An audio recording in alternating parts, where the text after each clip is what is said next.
Hi friends, 2025 సంవత్సరం మొత్తం మీద ప్రస్తుతం భారత క్రికెట్ వెలికి తీసినటువంటి ఇద్దరు హీరోల గురించి ఈ వీడియోలో తెలుసుకుందాం.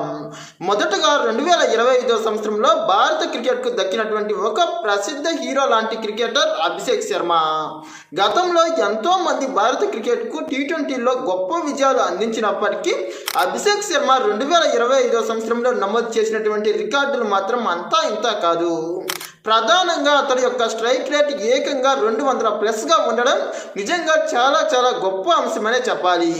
2025 స్టార్టింగ్లోనే ఇంగ్లాండ్పై ఏకంగా 135 పరుగుల భారీ స్కోరు నమోదు చేయడం ద్వారా తన యొక్క బలం ఏంటో ప్రపంచానికి పరిచయం చేశాడు.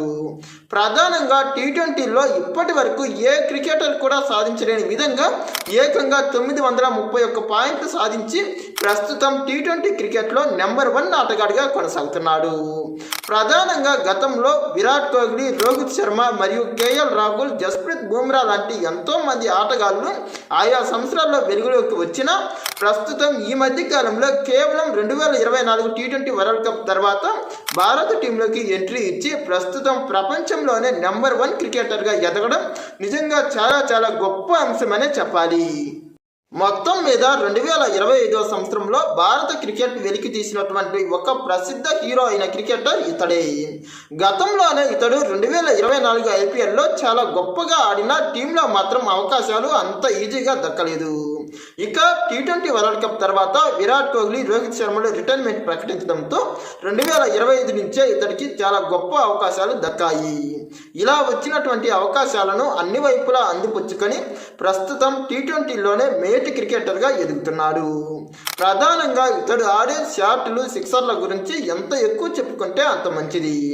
ఇప్పటి వరకు భారత క్రికెట్లో T20లో ఇతడి లాంటి బ్యాటింగ్ ఏ క్రికెటర్ కూడా నమోదు చేయలేదనే చెప్పాలి. మరి రాబోయే రోజుల్లో ఇతడు తన యొక్క గొప్ప విధ్వంసకర బ్యాటింగ్తో T20 వరల్డ్ కప్ కూడా అందిస్తాడో లేదో చూడాలి.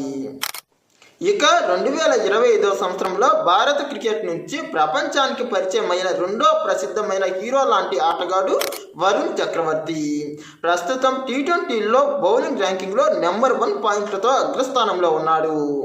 ఈ ఆటగాడు గతంలో ఎప్పటి నుంచో 2018 నుంచి IPL ఆడుతున్నప్పటికీ అతడికి మాత్రం అతడి యొక్క ప్రతిభకు అనుకూలంగా అవకాశాలు రాలేదనే చెప్పాలి.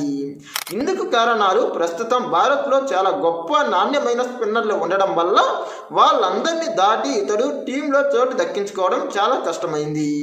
కానీ ఈ మధ్య కాలంలో రవీంద్ర జడేజా, రవిచంద్రన్ అశ్విన్ లాంటి స్పిన్నర్లు రిటైర్మెంట్ ఇవ్వడం వల్ల ఇతడికి 2024లో అవకాశం దక్కింది.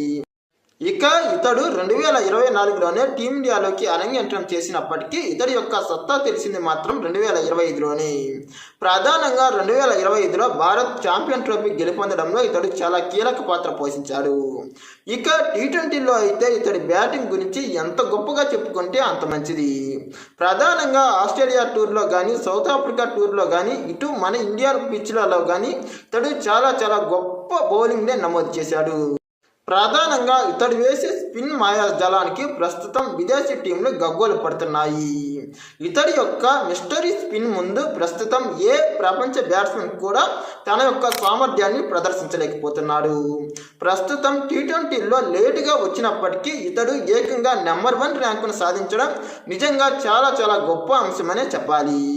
ప్రధానంగా ప్రస్తుత తరంలో 2025 సంవత్సరంలో భారత క్రికెట్ వెలికి తీసినటువంటి ఇద్దరు గొప్ప ఆటగాళ్ళు వీరే. ఇక శోభ్మన్ గిల్, యశస్వి జైస్వాల్ మరియు మిగతా ఆటగాళ్ళంతా అంతకు ముందే వెలుగులోకి వచ్చారు.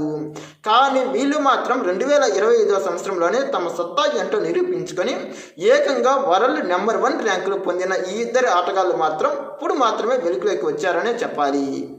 ఇక వీళ్ళు మాత్రం 2025 సంవత్సరంలోనే తమ యొక్క అద్భుతమైన సామర్థ్యంతో T20లో వరల్డ్ నెంబర్ 1 ర్యాంకింగ్లతో ప్రస్తుతం మాత్రమే హీరోలుగా మారారు. గతంలోనే వీళ్ళు అద్భుతమైన సామర్థ్యం ఉన్నప్పటికీ టీమిండియాలోకి అరంగేట్రం చేయడానికి వీరిద్దరు కూడా చాలా కష్టపడ్డారు. ఇక వీళ్ళతో పాటు 2025 సంవత్సరంలో భారత క్రికెట్కు పరిచయమైనటువంటి మరో క్రికెటర్ హర్షిత్ రాణా. ఇతడు కూడా గొప్పగానే ఆడిన వీళ్ళలా గొప్ప పేరును మాత్రం నమోదు చేయలేకపోయారు. మరి రానున్న ఈ 2026 సంవత్సరంలో అయినా ఇతడి యొక్క సత్తా ఏ మేరకు బయటపడుతుందో చూడాలి.